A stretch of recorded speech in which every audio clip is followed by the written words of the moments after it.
Sublime la gracia de Dios que nos salvó. Si no había escuchado ese canto, incluso le recomiendo algo.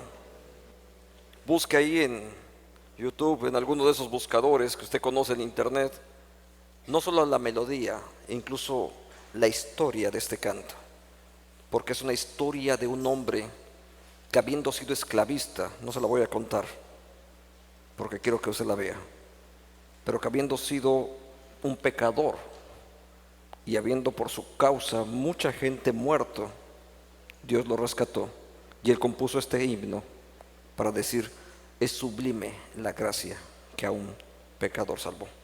De verdad le encargo que lo busque y usted va a encontrar mucho de valioso en ello. Oremos. Dios, te damos gracias por tu palabra, gracias por la experiencia de poder estar hoy en Cristo Jesús. Bendícenos, Señor nuestro. Danos de la presencia tuya durante este tiempo.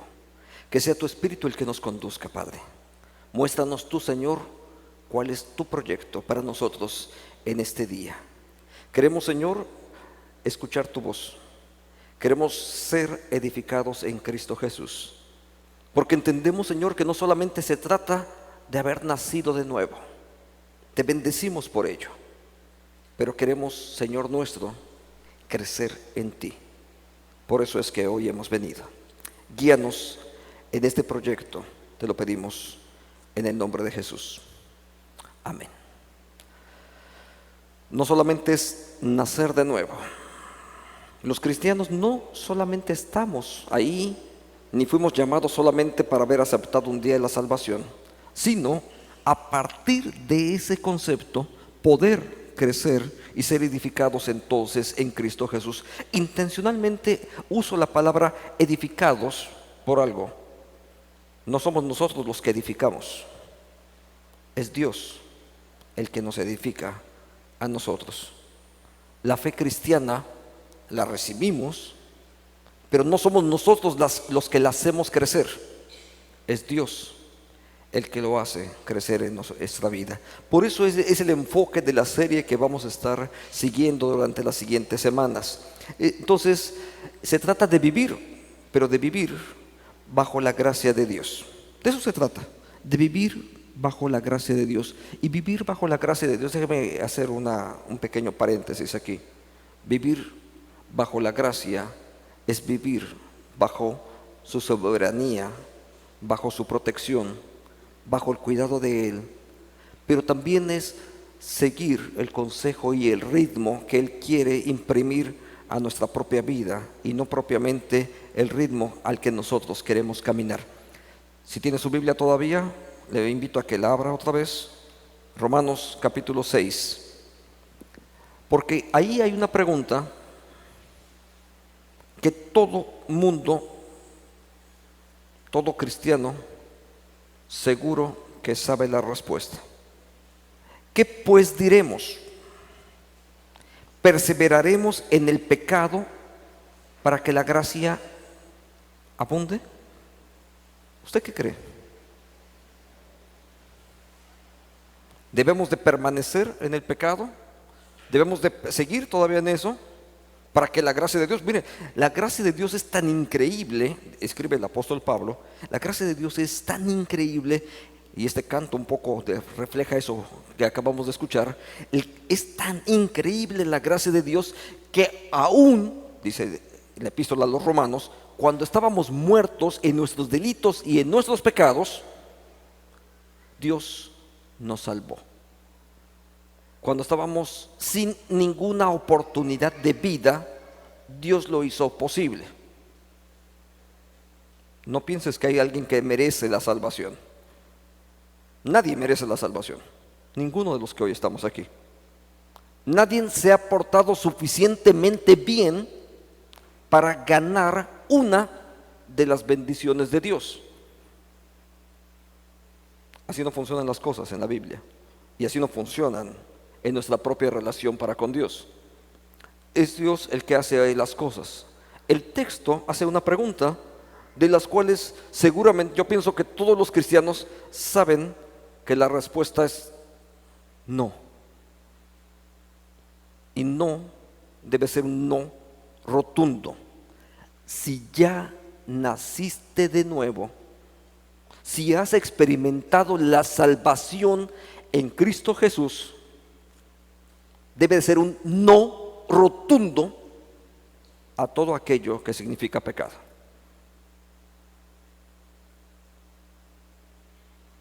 No hay posibilidades aquí de, bueno, un poquito. La verdad es que no hay para dónde hacerse.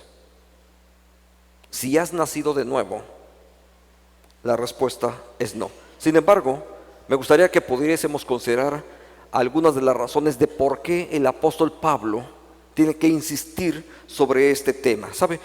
Él mismo tiene que insistir, dice, en ninguna manera, dice el versículo 2, porque los que hemos muerto al pecado, ¿cómo viviremos aún en él?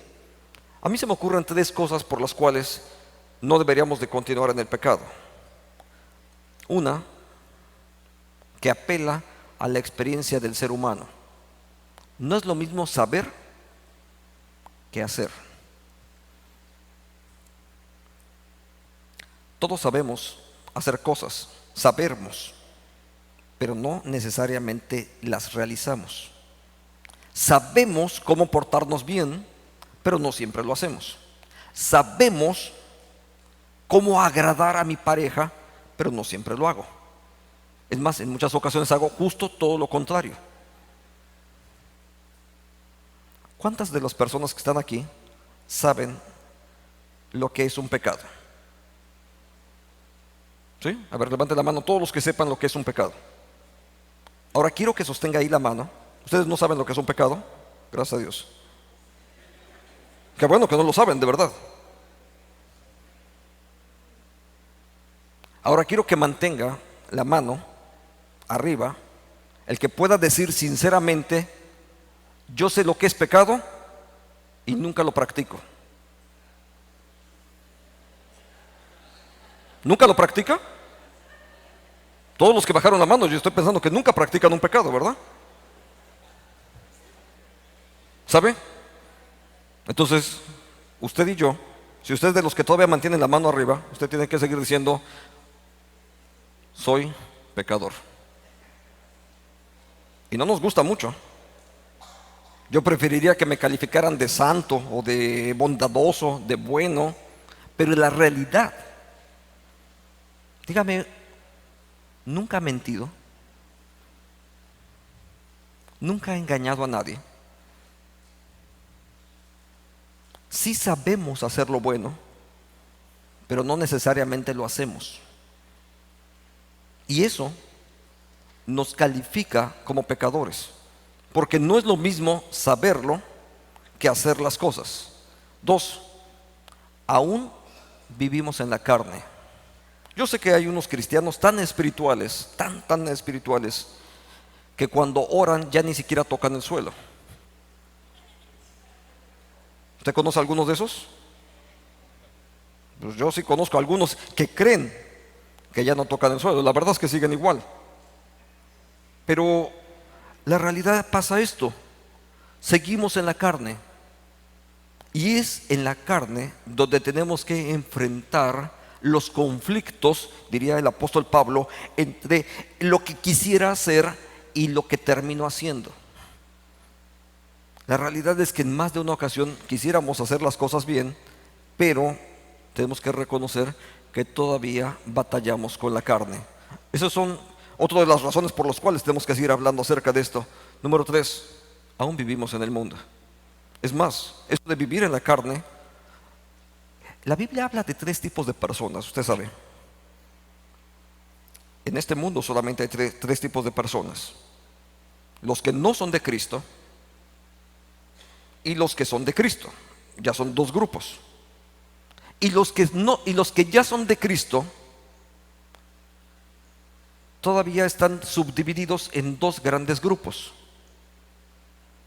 los espirituales, dice el apóstol Pablo, y los cristianos carnales. ¿Sabe? Eso dicen las Escrituras. Y ocurre algo: los que estamos todavía habiendo nacido de nuevo, pero que nos gana nuestro lado de la carne. De pronto nos enojamos con demasiada facilidad, explotamos con muchísima frecuencia, nuestro carácter es intemperante, nuestras conductas, en lugar de estar siendo guiadas por el Espíritu de Dios, siguen guiadas por mis revanchismos, por mis actitudes, por mis envidias, por mis prejuicios. Diría el apóstol Pablo, todavía seguimos en la carne. Por eso cuando se habla acerca de lo que significa la vida en Cristo, y la vida en Cristo tiene que ver con vivir bajo la gracia de Dios, cuando estamos hablando acerca de eso, tenemos que seguir recordando que cada uno de nosotros fuimos llamados a ir a un proyecto todavía mucho más amplio. Entonces la pregunta es, bueno, ¿y entonces por qué me debo de apartar del pecado? El texto que acabamos de leer, este texto de Romanos capítulo 6, nos da algunas respuestas. Véalo ahí. Versículo 4. Desde el 3. ¿O no sabéis que los que hemos sido bautizados en Cristo, hemos sido bautizados en su muerte? 4. Porque somos sepultados juntamente con Él para muerte por el bautismo, a fin de que como Cristo resucitó de los muertos por la gloria del Padre, así también nosotros andemos en una vida nueva. Y esto nos lleva a varios elementos. Primero, ¿por qué debemos de apartarnos del pecado? Bueno, pues porque en Cristo Jesús yo ya estoy muerto para el pecado. Eso quiere decir algo simple. El pecado era algo que nos esclavizaba. ¿Sabe? Es como una adicción. No quieres realmente desarrollarlo, y en algún momento luchas para dejar una adicción, pero te esclaviza. Tu cuerpo te pide que lo hagas, aunque tu cabeza conscientemente diga, yo no quiero desarrollar esto, yo no quiero tomar más alcohol, o yo no quiero ver más pornografía, o yo no quiero meterme con la señora de allá enfrente. Tu carne te gana. Acá probablemente lo tengas perfectamente claro,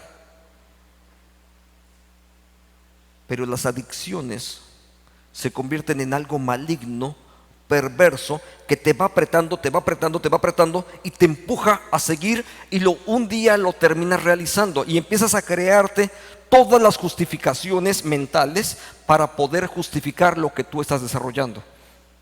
Es más, creamos escenarios. Si mi debilidad es la muchacha de allá enfrente,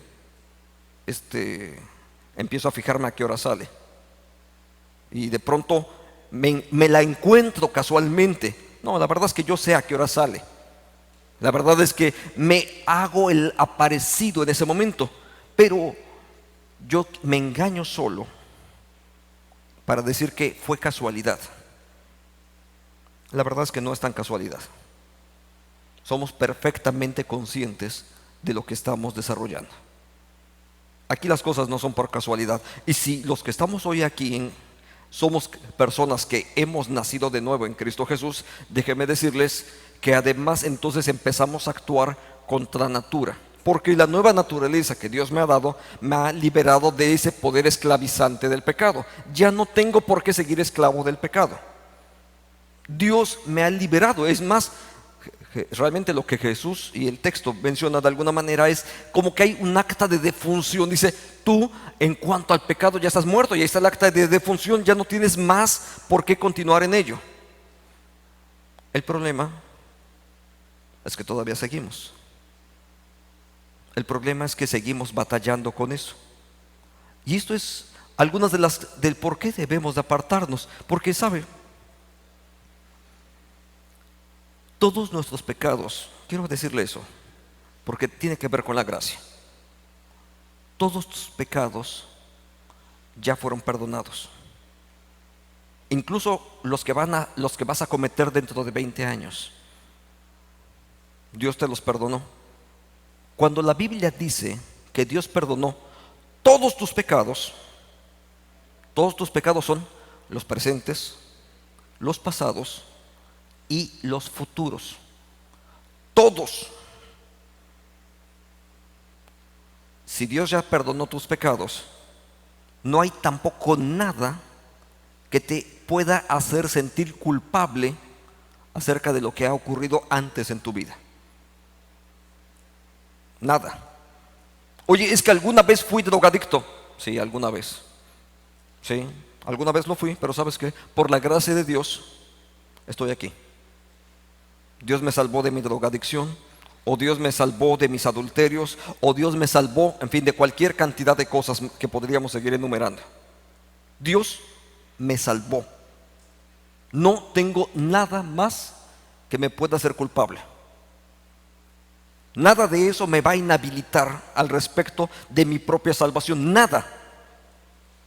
Entonces, si todos mis pecados están perdonados, entonces, ¿tengo carta abierta para seguir pecando? La respuesta es no. Por una razón. Dios ya te perdonó. Y nada de lo que hagas de ahora en adelante va a hacer que pierdas la salvación. Nada. Es más, no puedes hacer nada para perder la salvación. No puedes hacer nada ni dejar de hacer para que pierdas la salvación. Por una razón. La salvación no depende de ti, sino de Dios. Y si Dios decidió que tú fueses salvo, no hay nada que tú puedas hacer para ganar o para perder la salvación. Eso no depende de ti. Dios decidió que tú fueses salvo. Si dejas de venir al templo, está bien. Perderás bendiciones de Dios. Si no quieres leer nunca más la Biblia, está bien. No conocerás la voluntad de Dios.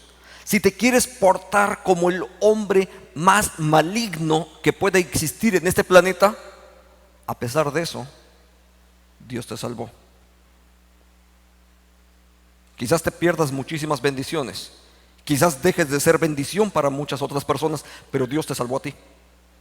La salvación no depende de nosotros.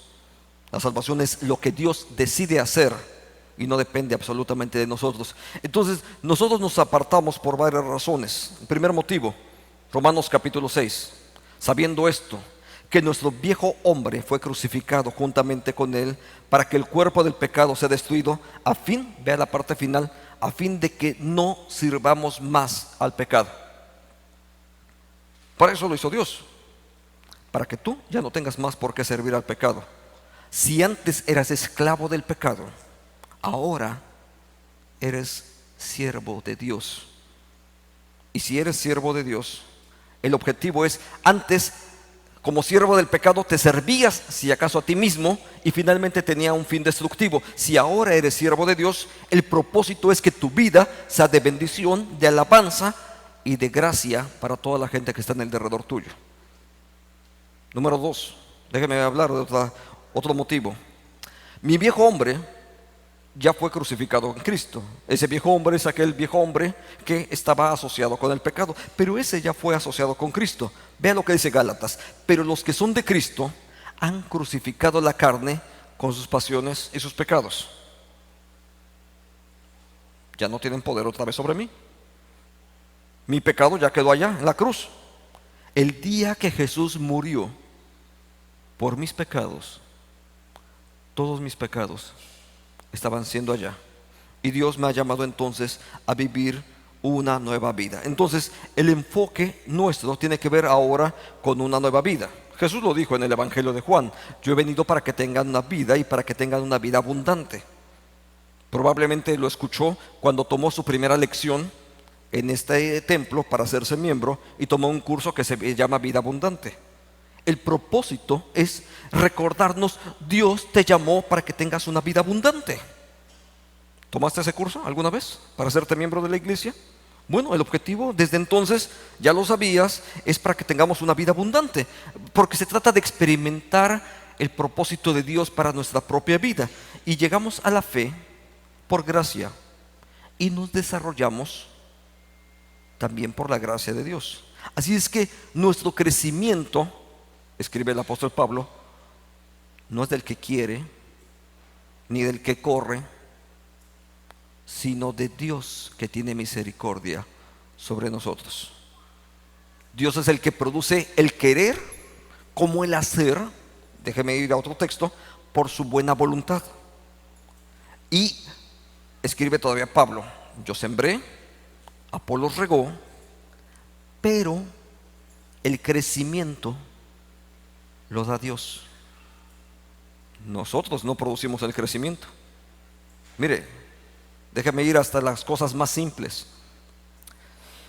Me gustan las plantas, tengo allí una en mi oficina, y me encanta ver los nuevos brotes verdes. Es cierto, yo le pongo agua, procuro que tenga la luz suficiente, pero yo no puedo hacerla crecer. Soy incapaz de hacer crecer una planta. Imagínense, si no soy capaz de hacer crecer una planta que está fuera de mí, ¿usted cree que soy capaz de hacer crecer mi espiritualidad? No, yo no la puedo hacer crecer. Es Dios el que la hace crecer, porque nuestro enfoque está justamente en eso, en una nueva vida en Cristo Jesús. Entonces, nuestro crecimiento en la fe es producto de la gracia de Dios, porque cuando hablamos de lo que Dios quiere hacer y de la vida, tenemos que considerarlo eso en un entorno muy, muy amplio. En primer lugar, entonces, nuestro crecimiento es por la gracia de Dios.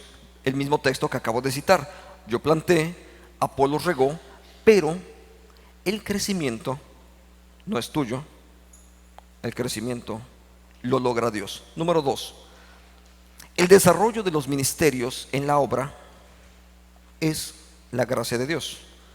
¿Sabes? Si de verdad quieres crecer,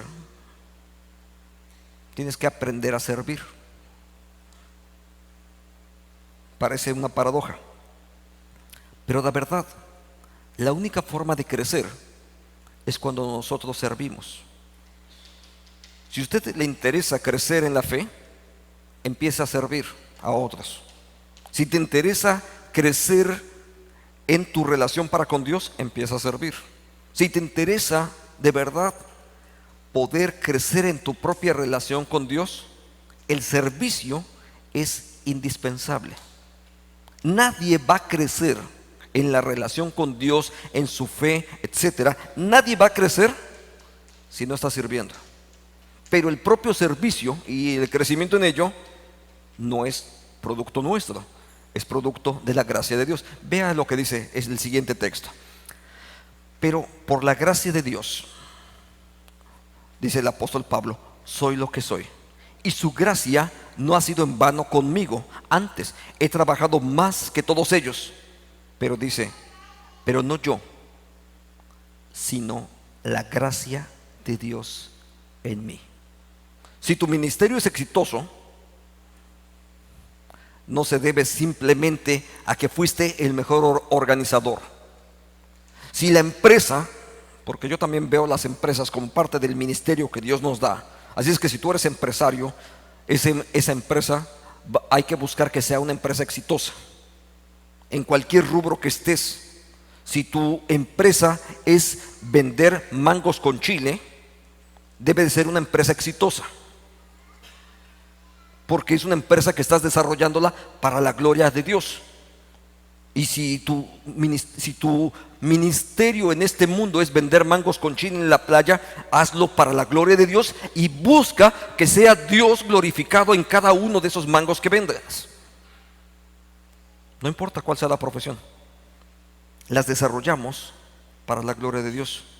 Y cuando lo hacemos para la gloria de Dios, y en lugar de que yo venda mis mangos con chiles, ahí voy con mi bolsita, ahora tengo 10 gentes que me ayudan a vender, ya creció. ¿Es producto de tu esfuerzo? No. Es la bendición que Dios te da. Porque la bendición que Dios te da, también puso ahí los clientes para que te compraran. Y si ganaste una licitación increíble por 400 millones de dólares, fabuloso, gracias a Dios. ¿Fue tu capacidad? En el fondo no. Es la gracia de Dios la que te dio la bendición para que esa licitación fuese aprobada para ti y no para otro. ¿Sabes? En todo, al final de cuentas, es la gracia de Dios. Número 3. En las tribulaciones que todos atravesamos, cada uno de nosotros de formas distintas, pero todos de alguna o de otra manera atravesamos tribulaciones, y en medio de las tribulaciones, presentes o futuras, es la gracia de Dios la que nos va a sostener. Mas el Dios de toda gracia, que nos llamó a su gloria eterna en Cristo, en Jesucristo, vea la frase que está ahí: después que hayas padecido un poco de tiempo, Él mismo os perfeccione, afirme, fortalezca y establezca. Seguramente el camino de la aflicción no es el camino que alguno de nosotros busca de modo propio, pero cuando ocurra, que te baste la gracia de Dios, saber que Dios va a estar ahí contigo, que probablemente puedas perder todas las cosas, que probablemente tu forma de vida cambie completamente. Hace unos días estaba leyendo el testimonio de una mujer. Ella era escritora hace algunos años atrás, y antes pues no había propiamente computadoras a las que les podías dictar. Incluso ahora hasta con la voz puedes dictarle a la computadora, es muy fácil. Sin embargo, antes ella estaba acostumbrada a agarrar su bolígrafo y escribir su manuscrito, y después alguien lo mecanografiaba. Entonces ella estaba escribiendo así. Estaba yo leyendo el testimonio de esta mujer. Dice: tuvo un accidente y de pronto me empezó a doler la mano, y al tener que ir al médico y consultar y demás, finalmente su mano quedó inutilizada, y empezó a deprimirse. Y empezó a deprimirse porque su mano derecha no funcionaba, no podía volver a escribir. Y de pronto recordó: me ha abandonado Dios porque mi mano ya no funciona. Soy escritora, Dios, mi mano no funciona, ¿cómo voy a escribir? Se dio cuenta de algo: la izquierda estaba perfectamente sana, no la sabía usar, pero estaba perfectamente sana. Así es que cambió el bolígrafo de una mano a la otra y tuvo que reaprender cómo escribir. La gracia de Dios nunca la había abandonado. ¿Sabe? Alguien pensaría la gracia de Dios era que su mano derecha volviera a funcionar. Pero la gracia de Dios puede caminar de formas tan diversas que nos lleva a aprender, a adaptarnos, a descubrir en medio de nuestras debilidades las enormes riquezas que incluso Dios ya nos ha dado. Eso tiene que ver con la gracia de Dios. Número 4. Nuestra participación en la obra de Dios también es por la gracia de Dios. Si participas en la obra, créeme que esto tiene que ver con la gracia de Dios. Y poderoso es Dios para que abunde en vosotros toda gracia, a fin de que teniendo siempre en todas las cosas todo lo suficiente, abundéis para toda buena obra. No es mi propósito hoy hablar acerca de recursos económicos, pero déjeme decirle algo. ¿Sabe por qué andamos mal en las finanzas familiares? Una respuesta es simple: porque no estamos honrando a Dios adecuadamente.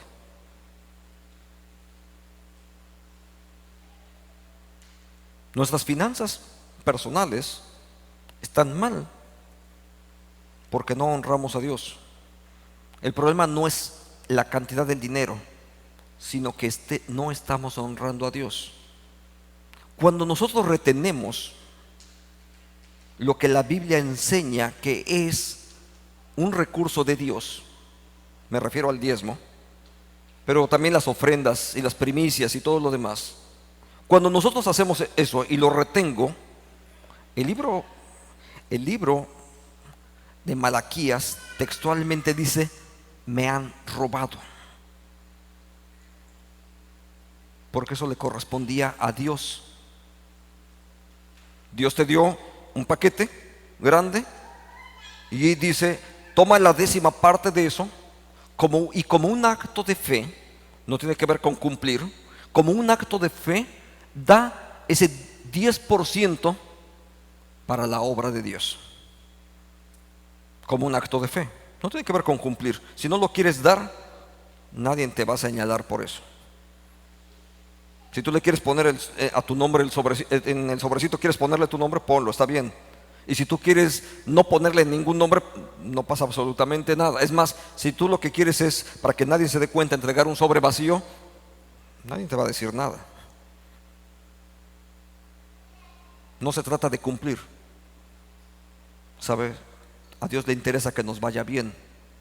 Y es algo muy simple. Cuando honras a Dios, Dios te honra a ti. Eso dice el primer libro de Samuel. Cuando tú honras a Dios, Él también nos honra a nosotros. Entonces, en este texto dice: la gracia de Dios es tan abundante y nos da lo suficiente para poder participar de la obra y poder trabajar y poder hacerlo. Y sabe, la verdad es que muchos de nosotros tenemos mucho más que lo que necesitamos y gastamos mucho más que lo que necesitamos. Piénselo. ¿De qué precio necesitas que sean tus zapatos?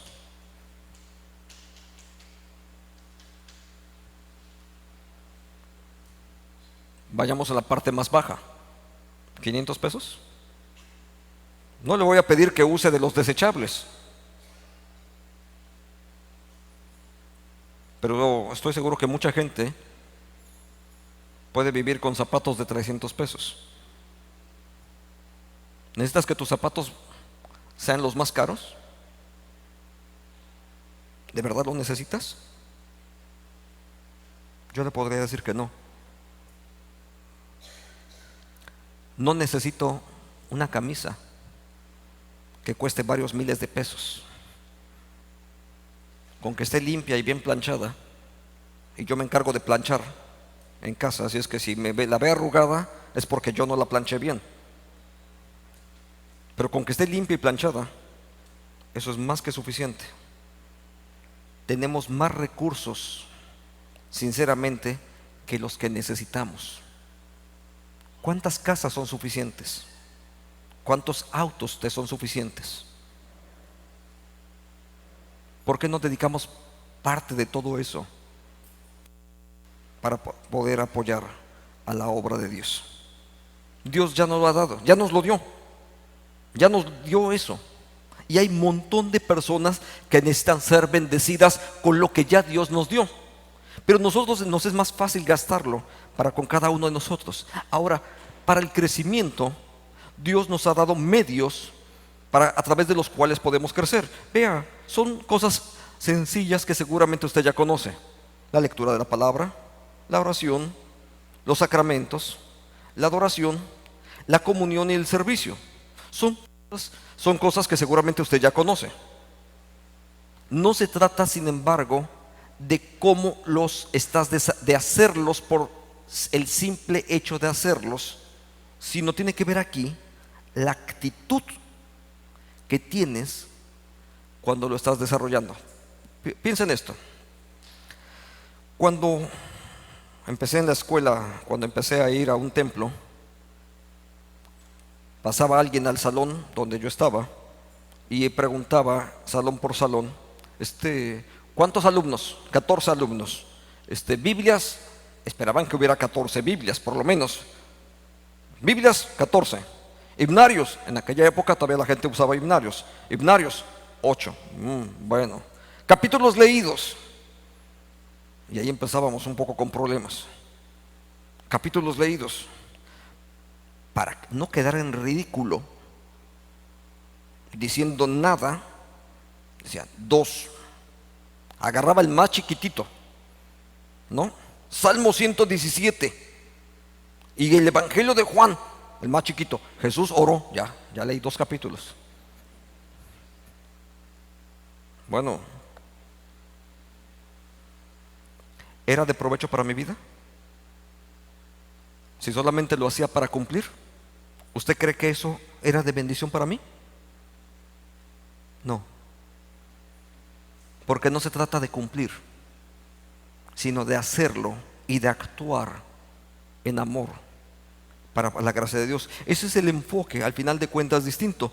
Los practicamos primero, todas esas cosas, para disfrutar de la comunión con Dios y con el amor como parte de esa motivación. Cuando tú lo desarrollas así, entonces empieza a crecer.